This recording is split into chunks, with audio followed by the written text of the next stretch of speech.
उत्तराखंड के कैबिनेट मंत्री प्रेमचंद अग्रवाल का बयान अब तूल पकड़ता नजर आ रहा है। जहां एक तरफ कांग्रेस का आरोप है कि प्रेमचंद अग्रवाल ने संसद के अंदर अपमानजनक शब्दों का प्रयोग किया है, वो सिर्फ पहाड़ों का ही नहीं बल्कि पूरे उत्तराखंड का अपमान है। जिस पर उत्तराखंड क्रांति दल का कहना है कि हमने भाजपा सरकार को 15 दिन का समय दिया है। यदि वो प्रेमचंद अग्रवाल के खिलाफ कोई कार्रवाई नहीं करते हैं तो 15 दिन बाद विशाल जुलूस निकाला जाएगा। साथ ही उन्होंने कहा कि जितने भी विधायक हैं हम उनके यहाँ जाकर पत्र देंगे कि आप लोग मौन क्यों हैं, और यदि वो हमारी बात नहीं सुनते हैं तो हम उनके पुतले जलाएंगे। साथ ही उन्होंने कहा कि मुख्यमंत्री पुष्कर सिंह धामी जी उन्हें नहीं हटाते हैं तो जिस तरह का आंदोलन 1994 में हुआ था वैसे ही आंदोलन के हम बादी हो चुके हैं, जिसकी पूरी जिम्मेदारी उत्तराखंड सरकार की है। उत्तराखंड क्रांति दल है तो उत्तराखंड के जो मुद्दे हैं वो जिंदा है। उत्तराखंड क्रांति दल हमेशा उत्तराखंड नारसन से लेकर के नीतीमाणा तक और चक्रोता से लेकर पिथौरागढ़ तक इसको सब एक मानता है। हमें पहाड़ और प्लेन्स के कभी भेदभाव नहीं किया है और नहीं करेंगे। हम उत्तराखंड क्रांति दल वालों का एक उत्तराखंडियत से मतलब है, और उस उत्तराखंडियत पर जब अभी जो वर्तमान में जो बजट सत्र हुआ था, जिस प्रकार से वहाँ पर जो संसदीय कार्य मंत्री और प्रेमचंद अग्रवाल जी ने जो खुद वित्त मंत्री भी थे, जो असंसदीय भाषा का प्रयोग किया है, और उसको देखते हुए जो बीजेपी के और कांग्रेस के भी बुटोला जी को छोड़कर जो तमाम विधायक चुपचाप बैठे हुए थे, उनसे लगता है कि उनकी भी उसमें मौन सहमति थी। ऐसी स्थिति में जो स्थिति को सुधार करना चाहिए था, जहां विधानसभा अध्यक्षा रितु खनड़ी मैम ने भी उत्तराखंडियत को शर्मसार कर दिया, तो हम इससे उत्तराखंड क्रांति दल बहुत ही नाराज है। और इसको किसी भी उसमें सूरत में जब तक प्रेमचंद अग्रवाल जी को बर्खास्त नहीं किया जाता तब तक इसको रुकेगी नहीं। आपको बता दें अभी जो 2 तारीख को हमारा प्रोग्राम हुआ था, 2 तारीख को जो प्रदेश भर का जो आह्वान हुआ था उस पर हमने उनको टाइम दिया था। इसी बीच 10 मार्च को हमारा एक प्रोग्राम है हर जिला में, हर महानगर में, वहाँ के जिला अध्यक्ष और महानगर अध्यक्षों के अंडर में, उनके साथ में वहाँ के जो निवासी है, जो वहाँ के स्थानीय विधायक हैं, उन विधायकों के निवासों पर घेराव होगा।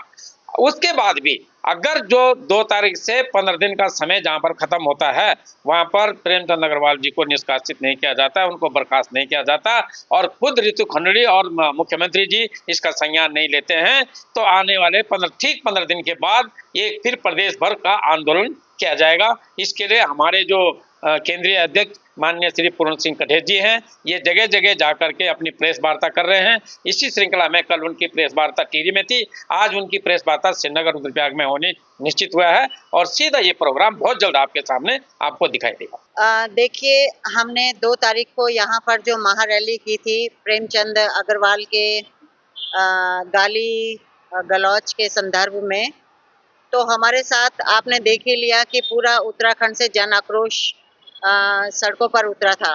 अभी हमने मुख्यमंत्री धामी जी को एक अल्टीमेटम दिया है 15 दिन का, कि 15 दिन के अंदर अगर ये प्रेमचंद अग्रवाल को निष्कासित नहीं किया तो हम इसके बाद हर शहर में ईंट से ईंट बजा देंगे, और हम पूरे उत्तराखंड को फिर से सड़कों पर और हर शहर के सड़कों पर, अभी तो सिर्फ देहरादून की सड़कों पर ये जन आक्रोश नजर आया था, हर गांव और हर जो बड़ा शहर है वहां हम आक्रोश रैलियां निकालेंगे, इनका मुर्दा फूकेंगे, और इनको आप देखिए बहुत कुछ करेंगे, आप देखते जाओ। हम अभी पूरा अपने पर्चे नहीं खोलेंगे, लेकिन हम क्या कर सकते हैं धामी जी को तब पता चलेगा जब हम सड़कों पे उतरेंगे।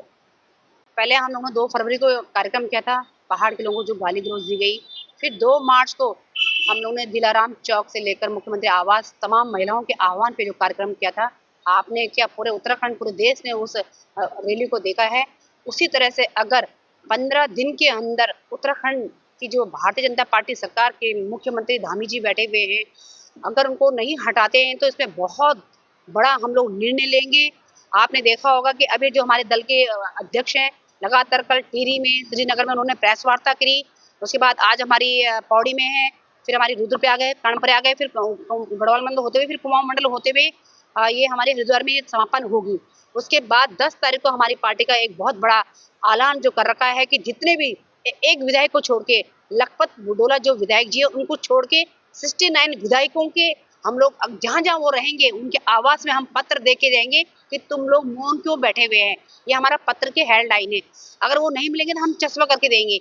और 15 दिन के अंदर हम क्या करेंगे, अभी हमारी बड़ी बहन महिला प्रदेश अध्यक्ष मेजर संतोष भंडारी जी ने बताया कि अभी हम लोग ऐलान नहीं करेंगे, लेकिन हम क्या करेंगे ये धामी जी भी जानते हैं कि हम क्या करेंगे। हम वो लोग जिन लोगों ने राज्य बनाया आज, और इसलिए नहीं बनाया कि सदन के अंदर जो लोकतंत्र का पावन पवित्र मंदिर है, उस मंदिर के अंदर किस तरह से ललकारे जा रहा है पहाड़ के लोगों को ले, और बांटने का काम भी यही लोग कर रहे हैं कि गढ़वाली है, कुमाऊनी, जौनसारी है, प्लेन्स का है।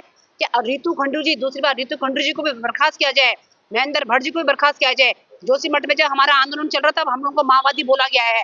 रितु खंडू जी किस तरह से कुर्सी में उठ के बोलती कि ये राजनीतिक मंच दिख रहा है आपको, और जब प्रेमचंद्र अग्रवाल गाली दे रहा था तब बोलती, तो हम लोग समझते कि ईमानदारी से काम कर रही है।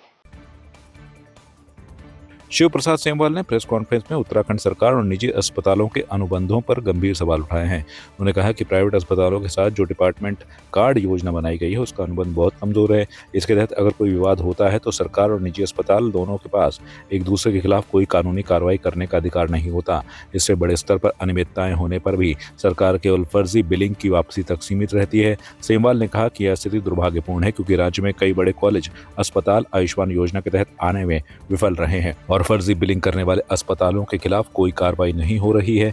इसके अलावा उन्होंने राशन कार्ड की अनिवार्यता पर भी सवाल उठाया, जिससे आयुष्मान योजना का लाभ राज्य की अधिकतर जनता को नहीं मिल पा रहा है। उन्होंने ये भी कहा कि निजी अस्पताल मरीजों को भर्ती करने से पहले बड़ी राशि की मांग करते हैं, जिससे गरीबों को इस योजना का फायदा नहीं हो रहा है।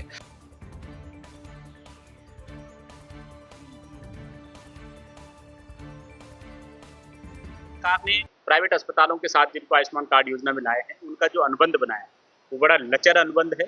इसके अंतर्गत यह है कि अगर कोई भी डिस्प्यूट होता है तो ना तो सरकार प्राइवेट अस्पतालों के खिलाफ कोई कानूनी कार्रवाई करेगी और ना निजी अस्पताल सरकार के खिलाफ कोई कानूनी विवाद दायर करेगी, जिसके कारण होता यह है कि अगर कभी कोई बड़ी अनियमितता, फर्जी बिलिंग, फॉर्जरी, गबन, कूट रचना आदि पाई भी जाती है तो भी सरकार बस सिर्फ इतना कहती है कि आपने इतने की फर्जी बिलिंग करी है, इतने करोड़ रुपए आप वापस रख दीजिए।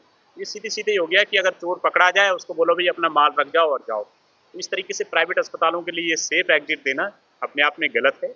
इससे इस तरीके के जो अपराध हैं वो बढ़ रहे हैं, कम नहीं हो रहे हैं, जिसके कारण आयुष्मान योजना को भी नुकसान हो रहा है और सरकार को राजस्व का भी नुकसान उठाना पड़ रहा है। ये बड़ा दुर्भाग्यपूर्ण है कि राज्य में कई सारे बड़े कॉलेजेस हैं, अस्पताल हैं जो आयुष्मान योजना के अंतर्गत जिनको लाने में सरकार असफल रही है, और दूसरा जो फर्जी बिलिंग करने वाले अस्पताल हैं उन पे भी कोई प्रॉपर कार्रवाई सरकार कर नहीं पा रही है, और तीसरा जो अस्पताल हैं निजी अस्पताल वो मरीज को भर्ती तब तक नहीं करते जब तक उनकी निजी खर्चे से लगभग 40-50 हज़ार रुपये तक नहीं निकलवाते।